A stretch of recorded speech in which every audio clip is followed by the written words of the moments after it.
Olá pessoal, sejam bem-vindos ao canal Clinicando.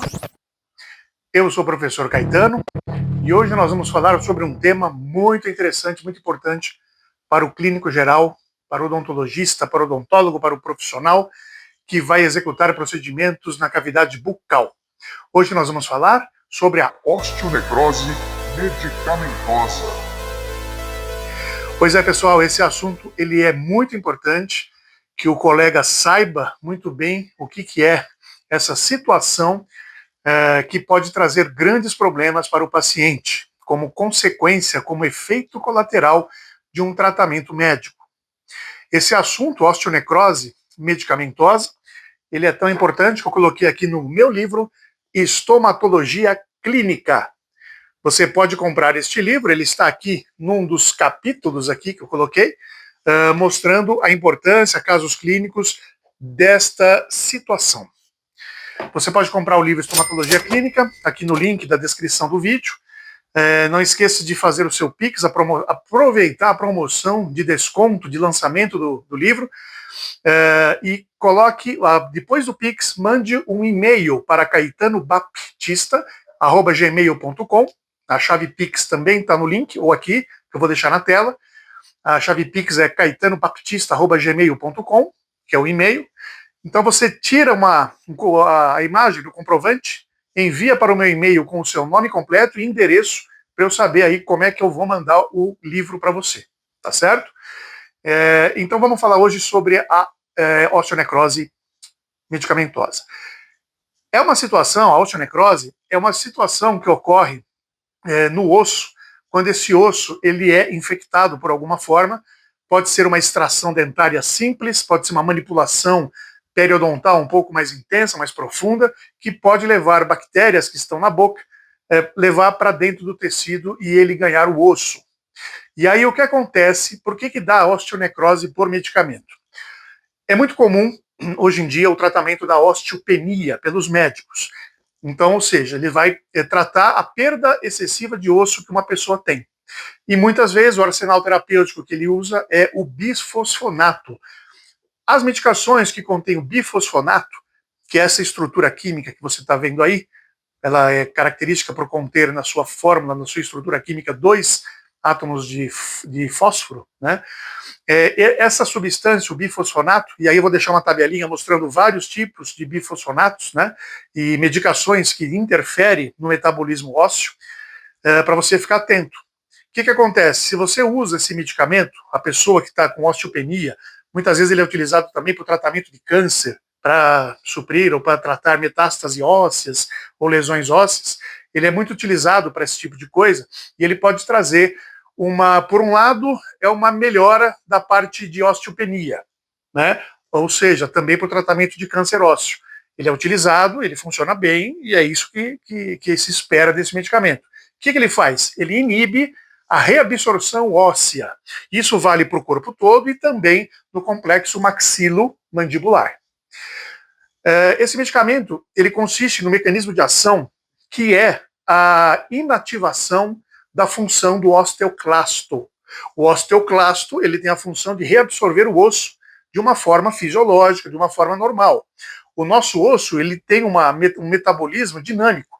Então, ora o nosso osso está sendo reparado, está sendo servindo de arcabouço para o cálcio, de reserva de cálcio e formação óssea, e ao mesmo tempo pode ocorrer uma descalcificação desse osso, ele acaba sendo reabsorvido de forma normal, fisiológica. Isso não é doença. Essa dinâmica entre formação de osso e reabsorção de osso, ela ocorre o tempo todo. E isso é normal. Numa pessoa que não usa bifosfonatos, o que acontece? Quando você faz uma extração de dente, fica o alvéolo vazio e ele vai ser preenchido posteriormente, através do coágulo, da cicatrização, vai ser preenchido por um novo osso. Então aí os osteoblastos vão ficar ativos e formando mais osso ali na região. Então essa dinâmica não tem problema se você fizer uma extração dentária ou várias extrações, mesmo que uma bactéria caia ali no alvéolo, o nosso organismo ele tem como se defender, porque o nosso osso ele é razoavelmente vascularizado. Razoavelmente ele é vascularizado, ele não é abundante, tá? Numa pessoa que não usa, funciona bem. Agora, uma pessoa que está usando bifosfonatos, o que acontece? O medicamento, ele interage com a hidroxiapatita do osso, que nós temos aí a hidroxiapatita no osso todo, né? Cerca de 65% do peso dos ossos, né, é feito de hidroxiapatita. Então, é uma substância normal que existe ali. Só que se a pessoa usa o bifosfonato, o que acontece? O bifosfonato vai atuar na hidroxiapatita, fazendo uma ligação, e vai penetrar no osteoclasto, que é o que reabsorve o osso, e vai inibir a reabsorção óssea. Então, até aí, é bom para quem tem osteopenia, perda de cálcio, perda de massa óssea no organismo. Então, o medicamento ajuda nisso, a perder menos osso. Então, você vai encontrar menos substâncias do que fazem parte do osso, menos cálcio, no sangue. Né? Por quê? Porque vai segurar isso no osso. A pessoa que usa agora o bifosfonato vai começar a ter, então, um acúmulo dessa substância inorgânica, vai começar a aumentar a produção de osso e não vai reabsorver. Isso é bom, mas tem um efeito colateral. Qual é o efeito colateral? O osso ele começa a ficar mais impetrado, ele começa a ficar mais denso, a massa óssea vai ficando mais densa. E o osso ele é razoavelmente vascularizado. A vascularização do osso é importante também para a resposta imunológica, caso ele seja afetado. Então, com o uso do bifosfonato, esse osso ele vai ficando mais compacto e a circulação sanguínea dentro do osso vai ficando prejudicada, ou seja, a imunidade óssea vai ficando prejudicada, vai ficar deficiente. Então, qualquer bactéria que entrar na matriz óssea pode fazer uma infecção óssea e começar uma contaminação que não se consegue controlar. E aí vai ganhando uma infecção óssea. Essa infecção pode dar uma alveolite ou até uma osteomielite, e o osso começa a ficar infectado e não tem controle, não tem combate com ele. Nosso organismo, nossas células de defesa não dão conta de chegar ali naquela matriz contaminada e debelar a infecção. Mesmo que o antibiótico que você possa usar, o antibiótico você vai ingerir, ou vai injetar, ele vai para a circulação sanguínea e vai para os ossos. Só que a quantidade de antibiótico que chega lá num osso que está mais denso, com pouca vascularização, não vai ter uma eficácia como uma pessoa que não usasse essa medicação. Então aí ocorre o quê? Uma infecção óssea, e essa infecção óssea vai aumentando de dimensão, difícil de combater, tanto fisiologicamente quanto medicamentos, e aí vai provocar o quê? Uma necrose do osso, uma morte óssea. Por isso que chama osteonecrose. E por que o sobrenome medicamentosa? Porque foi o medicamento que a pessoa usou para tratar uma outra enfermidade, como a osteopenia, né, ou uma osteoporose, ou uma infecção, um problema de câncer de osso, vai ser usado para isso, só que efeito colateral, o osso vai ficar mais denso, com menos vascularização e mais suscetível a ter uma infecção óssea com osteonecrose. Então esse é o grande problema, né, de pessoas que precisam usar esse medicamento. E aí vamos ver alguns casos, o que acontece, como é que a osteonecrose se mostra. Vamos ver alguns casos clínicos mostrando isso. Este paciente usou Zometa para tratamento de câncer de próstata. Este paciente recentemente fez uma extração dentária e agora está com osteonecrose medicamentosa. E agora nós temos a consequência, que é na região de premolar superior esquerdo, a produção de uma secreção supurativa, com dor e drenagem à palpação.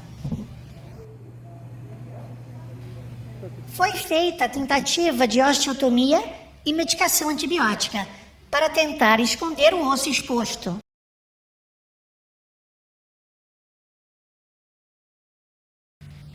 Aqui vemos uma curetagem para promover o sangramento. Mas, passado algumas semanas, não obtivemos êxito. A osteonecrose avançou e o tecido exposto com sequestro cada vez maior. Foi então que o paciente foi encaminhado para a realização de uma cirurgia bucomaxilo para remover um fragmento maior da região afetada. Aqui temos outro paciente na mesma situação.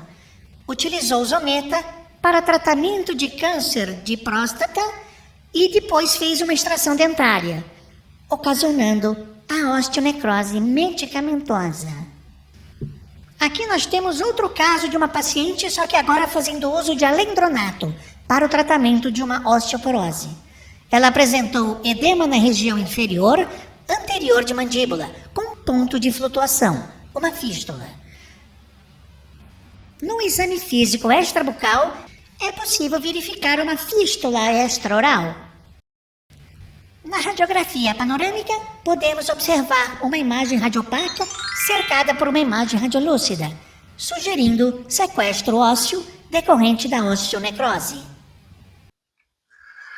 Pessoal, você viu que ocorre a osteonecrose, o osso necrosado, ele tende a ser expelido pelo organismo, ele se destaca do osso saudável e vai formar o sequestro ósseo. E esse sequestro ósseo, ele é um osso necrosado que tem que ser removido, tanto é que o organismo tenta expelir.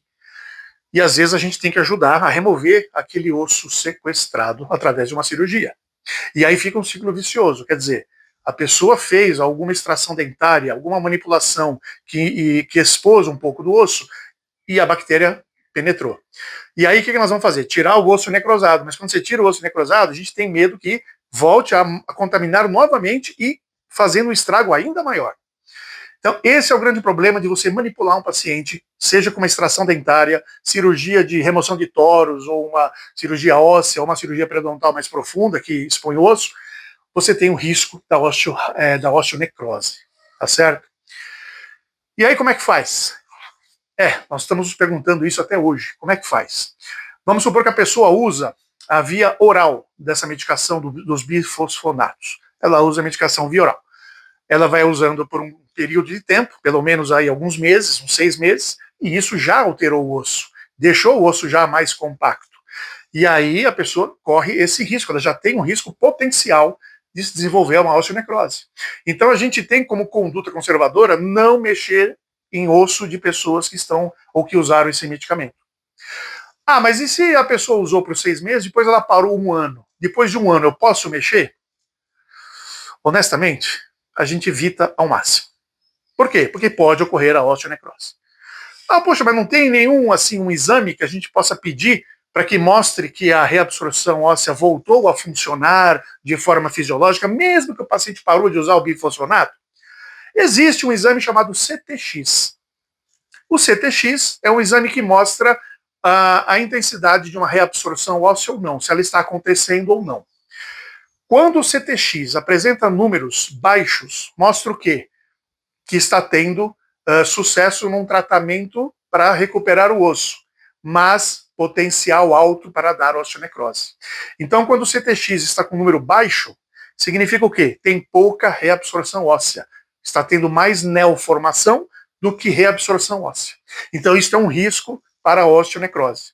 Agora, um CTX que aumentou de valores altos de CTX, mostra que está havendo uma reabsorção óssea. Só que ela não vai ocorrer do mesmo jeito que aquele osso, como se o osso não tivesse sido medicado.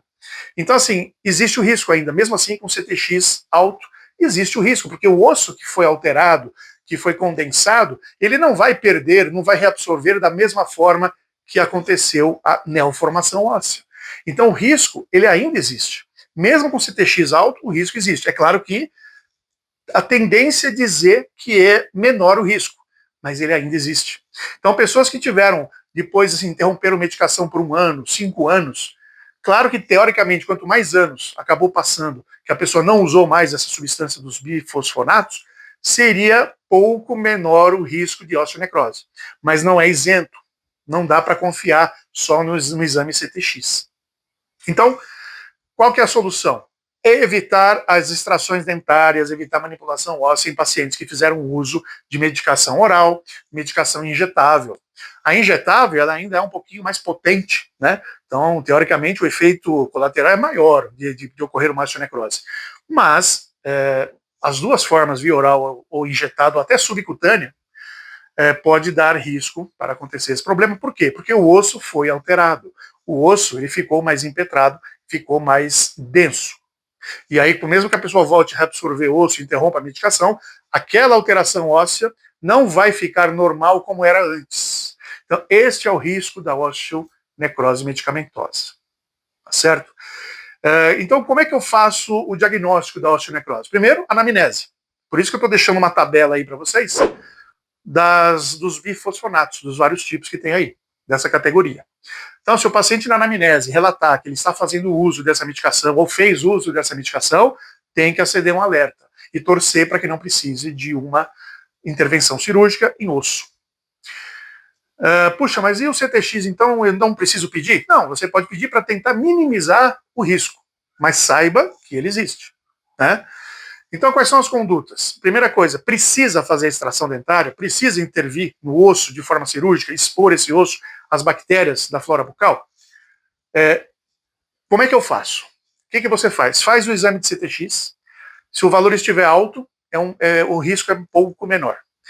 Maxila é mais porosa, né, mais vascularizada, tem uma tendência a uma recuperação melhor do que a mandíbula, que é um osso mais compacto. Então, se o osso já é compacto, você ainda usa essa medicação, ele fica mais ainda, né? Então, o risco da osteonecrose é maior em mandíbula do que em maxila. Então, você vai ter que pesar tudo isso. Se for uma extração dentária de um dente que está na maxila, ele tem um risco um pouco menor de osteonecrose do que em mandíbula. Por outro lado, você tem um dente que tem bastante mobilidade, ele já perdeu o osso em volta dele, né, já está com uma periodontite severa.